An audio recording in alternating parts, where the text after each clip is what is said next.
And the other one was Genesis 3:1-13. So they're going to be placing that up. And I'm just going to go right in. Can I do that? I can do that? All right. So basically, what happened in Genesis 2 is, I'm going to set the scene for you guys. Can you imagine a world that doesn't have any light, it doesn't have really much of anything in it, and then all of a sudden, that one ray of light just comes down. Well, basically, God has just created the world, putting animals of all kinds. He put vegetation and waters into the world. Then he decided that he had an idea. I think the light bulb went off in his head, the very first light bulb. And he said that I decide to create man in our likeness. So he created Adam. Now God gave Adam the authority over the whole entire earth. God said to Adam that he may eat from any tree in this whole entire garden, except for one. Now I don't know that during this time that Adam somehow got distracted. He may have been watching the Lakers game or something, I don't know. Or watching the Bears play the Lions over there in the corner. But he did what God said to him on one ear and out of the other. It's basically like, I don't know if he just didn't pay attention to God, or it's kind of like, okay, God, the game is on, So it's kind of like when your parents tell you to do something and you just be like, okay. I'm just using. That's probably what he did. Maybe for you it's watching the Kardashians or basketball rise. I don't know what your preference is. But like many of you, like Adam, Satan and sin is at your door desiring to have you. Satan was aware of his outcome and that he couldn't defeat God. He also was aware that a woman would give birth to a baby that would finally place him in the hell that he belonged. So he went right after Eve, placing this venom in our society. See, unlike God that we serve, who is all-knowing, the adversary, as some call him, or Satan, as others may call him, is not all-knowing. This means that he does not know what our future may be, but he does try everything in his power to stop the plans that God has for your lives. So I ask you this question, not out loud, but rhetorically. What is sin? What is sin to you? Let me tell you. Sin is straight up being selfish. When we sin, we are not thinking about anybody else but ourselves. And I don't care if it's like, basically saying like, I don't care about what her future, I can care less what God has for her life. She has something that I want and something that I think I need, and I'm caring less about what she has. You're thinking about your own selfish desires. See, I know firsthand that if someone tells you not to do something, or that you cannot do something, one of the first things that go in your head is, why? Don't touch the iron next to your mother's, next time you hear your mother screaming. Woo. Don't stay out past the curfew, next thing the police is knocking at your door. Sorry. But I guess I'm the only one in here that's ever done something wrong. No. See, God gave you the authority over every animal, every plant, every tree. And you mean to tell me that this one piece of watermelon in the tree looked that good to you that he would do anything to get it? Those shoes look that good to you that you would do anything to get it?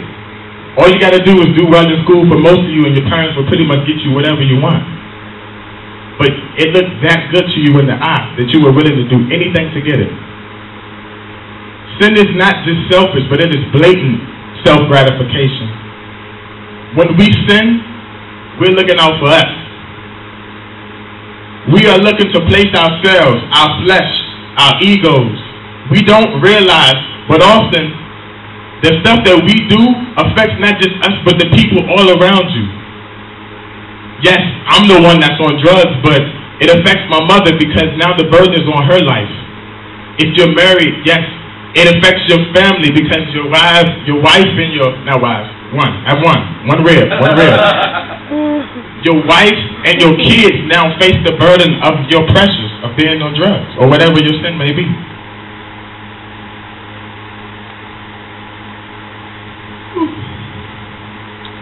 that is the gratification. Sin is basically the gratification of oneself, putting our own needs over people and over the needs of over the ones of God. And yes, we give Satan all of this credit. In fact, I believe we give him a little too much credit. I believe that the Bible says he comes to kill, steal, and destroy. But we don't give ourselves enough credit. We don't give our flesh enough credit like it deserves most of the time. So yes, Satan does come to tempt us, but our flesh must die. Our flesh is evil, and it desires the many evil pleasures of this world. And when we listen to our flesh or follow what it wants, it can make you do some things that you know are just straight up wrong. We often feed our flesh with the negative things of this world, and sometimes we feed them with of course, the usual liquor and the sex, the things that people always say. But the thing that always gets not been talked about the most is the TV shows, like the Jersey shows and the Bad Girls Clubs, which only glorify wild partying, drinking, fighting, sexual sins, and waking up and not remember none of it. You see, yes, Adam and Eve listened to Satan, but Adam heard firsthand that God told him not to do it. But what was Adam doing that got him so distracted? What was Adam doing that kept him from becoming the man of God that he wanted him to be? What are you doing in your own life that is distracting you and keeping you from becoming the man that God has called you to be, becoming the woman that God has called you to be? What are you doing in your life? And let me tell you, destroy your flesh now before your flesh destroys you. Your flesh may fail, but my God, He never will.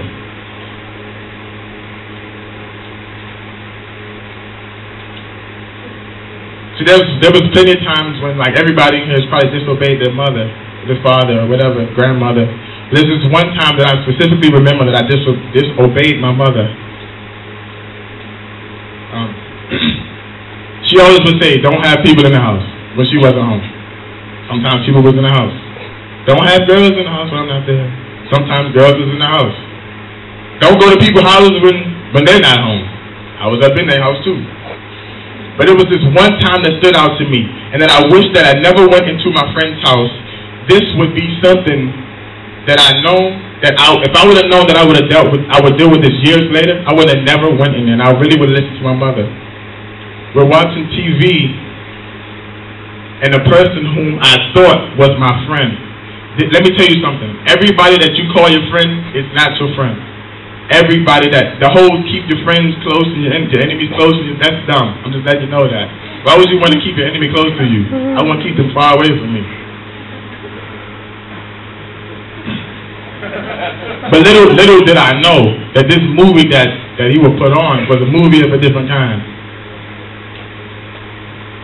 It was a porn. And it was on for about 5 minutes or so. Then they cut it off. But I did not realize that even for that 5 minutes, that something was planted inside of me that I would deal with for probably the remainder of the life if God couldn't intervene. To this very day. And then from there, every day I would water that seed. I would water that seed with different music that I know that I was too young to listen to. Some of you know what I'm talking about. Chris Brown, Birthday Cake. I would watch TV shows, things that's not necessarily pornographic, but things that might as well have been porn. Back in the day, I'm gonna date myself right here. BET videos late night. Yeah, I used to watch them John put the light down. I ain't the only one. Right? Yeah.